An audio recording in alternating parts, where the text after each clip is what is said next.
Just when Putin thought he had all the cards, Ukraine went and changed the game with a genius new double strategy designed to end Russia for good. Ukraine has revealed how it's going to win the war. This strategy will work. It's too good not to. Russia now has to deal with things going from bad to worse as it watches Ukraine go from strength to strength. Ukraine's two new heavy-hitting strategies will hurt Russia in different ways. First, Ukraine's President Vladimir Zelensky says that Ukraine is going to be hitting Russia's energy infrastructure harder in 2026 than ever before. In a case of what's good for the goose is good for the gander, Zelensky says that Ukraine considers Russia's energy infrastructure as military targets. And that's terrible news for Putin. Second, Ukraine is expanding its weapons exports, with the establishment of almost a dozen export centers in 2026, which will strengthen Ukraine's ties with European partners and NATO. The stronger those ties are, the smaller the chance Putin has of pushing Ukraine's partners away. This is a 1-2 combo that has left Russia reeling, and this double strategy could be enough to end Russia for good. We'll be covering Ukraine's new export strategy during the second half of the video, where we'll dive into exactly what Ukraine is doing and why it matters. Before that, let's take a look at Zelensky's recent comments about Ukraine's shift on the energy sector strike front, as well as what it means for Putin's ability to wage the brutal war that he started almost 4 years ago. Taking to X on February 8th, Zelensky shared a video of his meeting with teachers and students at the Kiev Aviation Institute. There, Ukraine's president said, "We do not have to choose whether we strike a military target or energy. He sells this energy. He sells oil. So, is it energy or is it a military target? Honestly, it's the same thing. He sells oil, makes the money, invests it in weapons, and with those weapons, he kills Ukrainians." This is a huge statement. The first time Ukraine is acknowledging that it will be hitting Russian energy infrastructure. And that doesn't mean just the oil refineries and depots that it attacked throughout 2025. Anything related to Russian energy is part of the war effort. Zelensky is saying the target scope has just expanded. Russia, which has long struck Ukrainian energy facilities, is going to be getting a massive dose of its own medicine in 2026. The logic behind Ukraine's decision lies in the difference between civilian and military targets. As New Sky reports, Ukraine has to be very careful about what it strikes to ensure that it doesn't break international humanitarian law. Russia has already done that plenty. By the end of 2025, 14,999 Ukrainian civilians had died as a result of Russian strikes since the beginning of the invasion. Another 40,601 have been injured. Every winter, Russia has repeatedly hit Ukraine's energy infrastructure, leaving tens of thousands of Ukrainians without heating and power. One such strike on February 4th targeted Zaporizhia, leaving 53,000 Ukrainian households in that city and the surrounding regions without electricity. Ukraine is aware that it's skirting the line between legitimate strikes and copying the villain in the Ukraine war story. The distinction Ukraine has to make, according to New Sky, is not whether the targets it attacks are in civilian form. Rather, Ukraine has to ensure that what it hits with its new strategy are targets that make an effective contribution to Russia's war efforts, or they provide a definite military advantage to Ukraine when they're struck.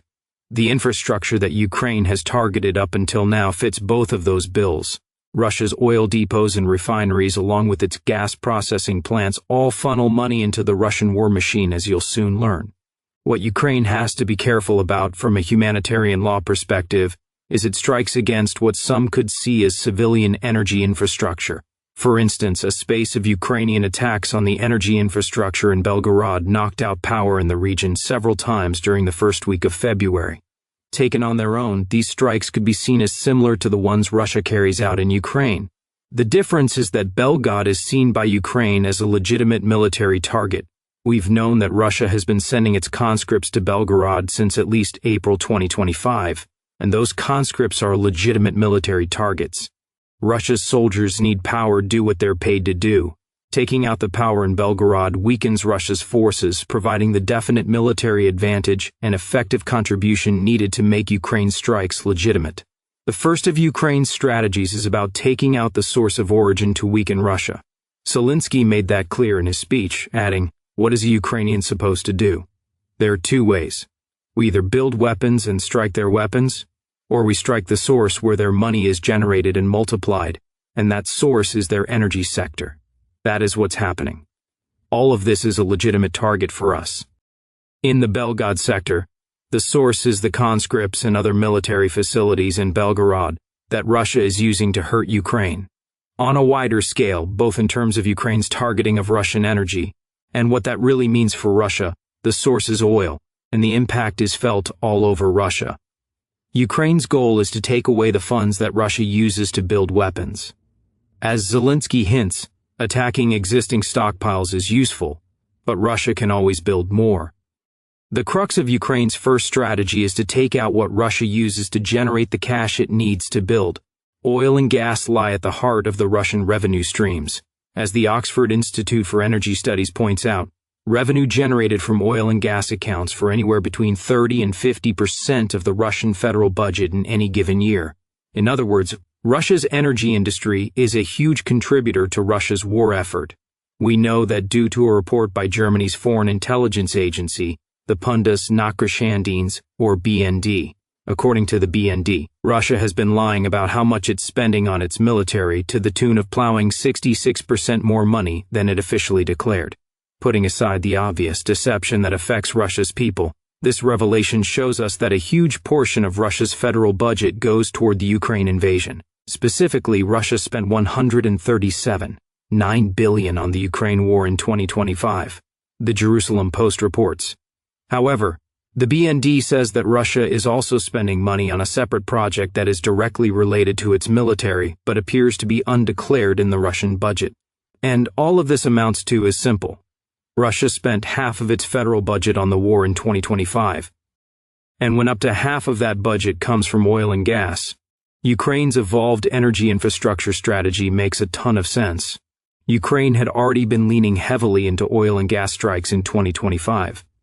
According to the Moscow Times, Evgeny Borovikov, who is the deputy director of Mainz, which is an insurance broker, says that Ukraine's 2025 strikes against Russia's energy sector cost Russia $12.9 billion in lost profits and indirect losses.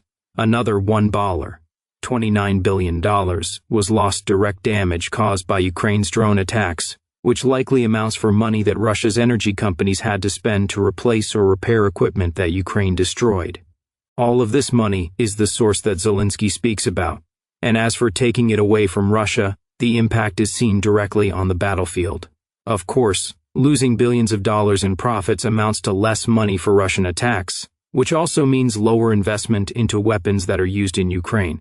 Ukraine was already twisting the knife in this respect by targeting many of Russia's oil refineries several times in quick succession.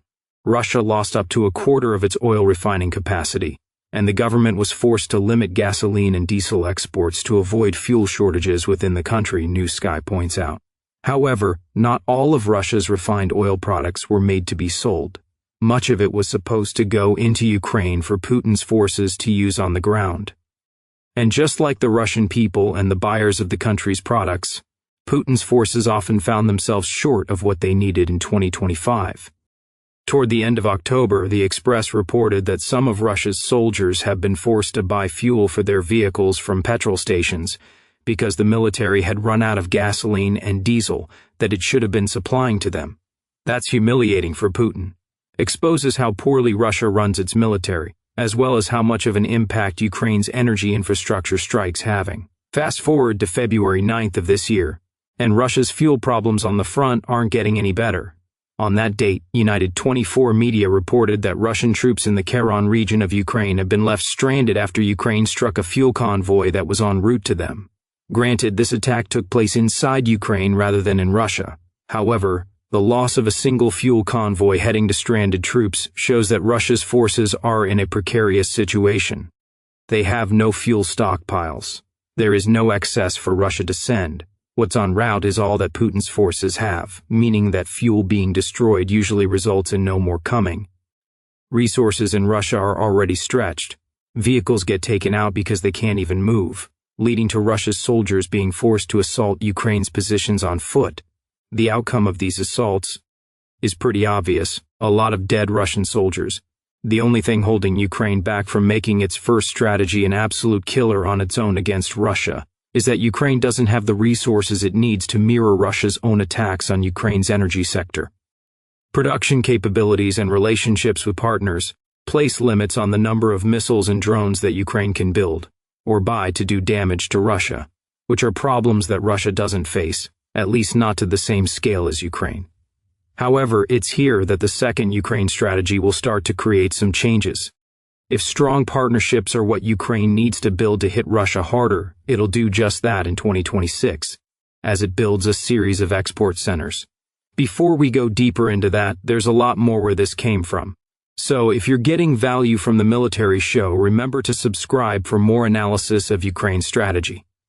On the partnership front, Zelensky announced that Ukraine will be conducting a major expansion of its military-industrial capacity abroad, with the establishment of 10 new export centers.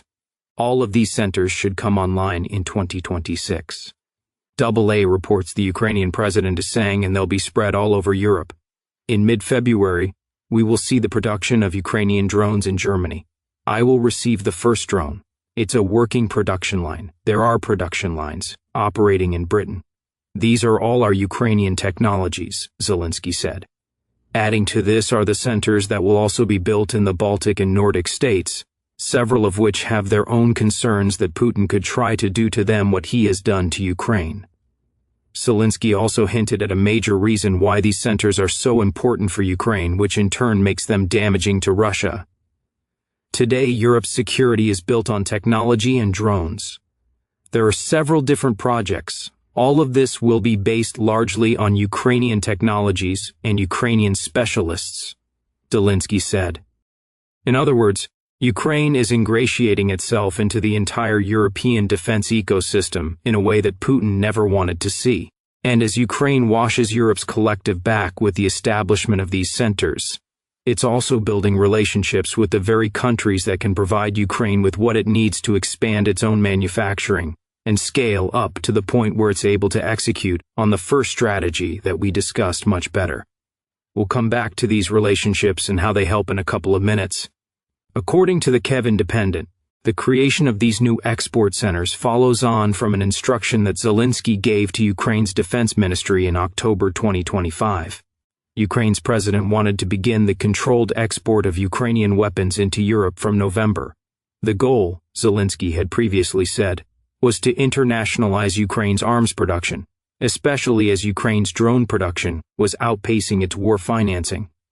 There are a couple of extra interesting things we can take away from this. First, the concept of internationalization helped Ukraine in more ways than simply forming partnerships.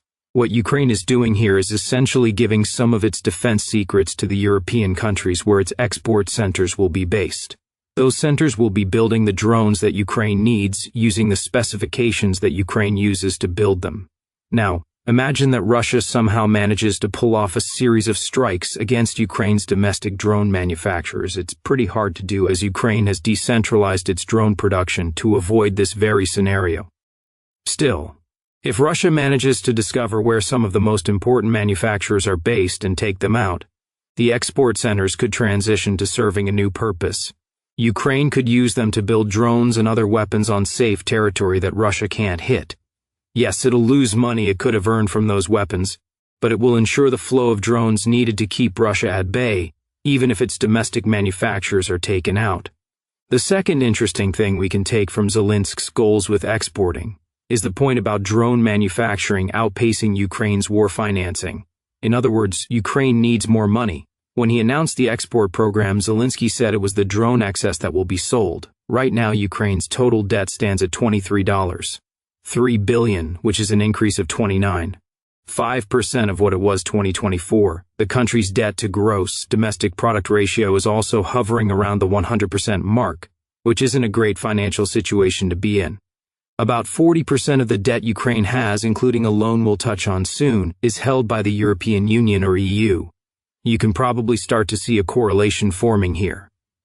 Through its exports, Ukraine will be able to raise money to either start servicing this debt immediately or to start paying for things that it needs without having to take on more debt.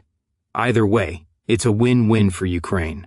And it shows us this second part of Ukraine's double strategy could be massive from the perspective of the country's long-term survivability against Russia. What we're seeing here is a massive expansion of Ukraine's defense footprint. Resilience Media says with over 200 drone companies in Ukraine, all of which have either formed or grown since Putin launched his invasion. There is enormous potential for Ukraine to turn a type of asset that has been transformational in defense terms into one that could generate billions of dollars annually for the Ukrainian economy. Ukraine is leading a military revolution, the Atlantic Council says. However, for that revolution to truly come to fruition, plenty of Western support is needed. We have to ensure that Ukraine's growing defense sector reaches its potential, and to make sure that Putin is stopped in its tracks in Ukraine. And that brings us back to the partnerships point that we touched on earlier. Ukraine knows that Europe needs it, certainly not more than Ukraine needs Europe, but enough that Ukraine is now in a position where it can start moving toward being an equal partner in the relationships that it has formed with many of Europe's NATO members. As former Prime Minister of Ukraine Alexei Honcharuk wrote in a January 26th edition of the Atlantic Council's Dispatches outlet, the one thing that Europe really lacks as it rearms in preparation for whatever Putin has in store next is speed. Ukraine delivers speed.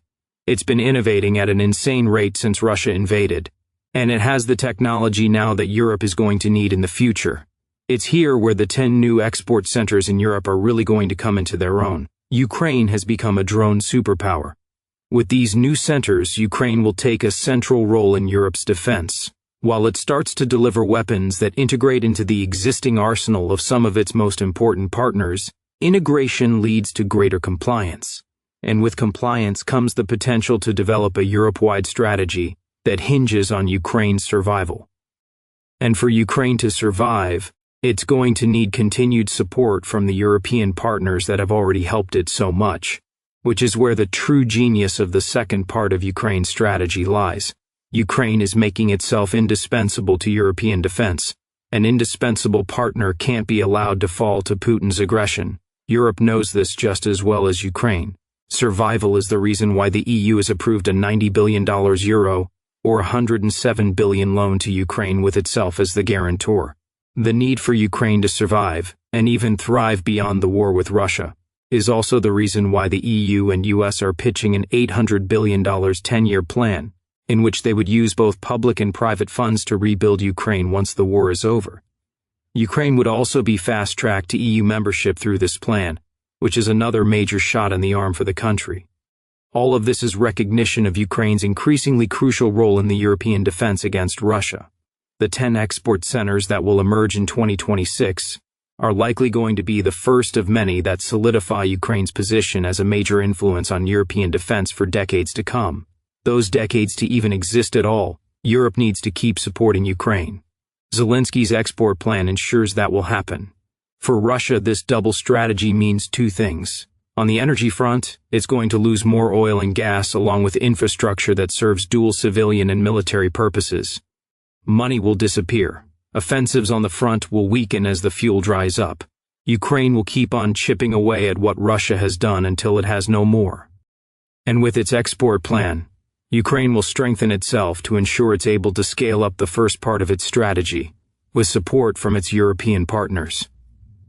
Our support may come via money generated from drone sales, loans, donations, or even drones built in Europe using Ukrainian schematics. But the important thing is that the support will continue, meaning the double strategy weakens Russia while strengthening Ukraine. And speaking about the contributions that Ukraine could make to European defense, there's a lot more than drones that could soon be built in export centers across Europe. Laser weapons, AI swarms, and long-range missiles are all part of Ukraine's domestic defense innovation, and they are all changing the Ukraine war as we speak. Find out more in our video and remember to subscribe to the Military Show to stay up to date about all of the major moves that Ukraine makes. And thank you as always for watching.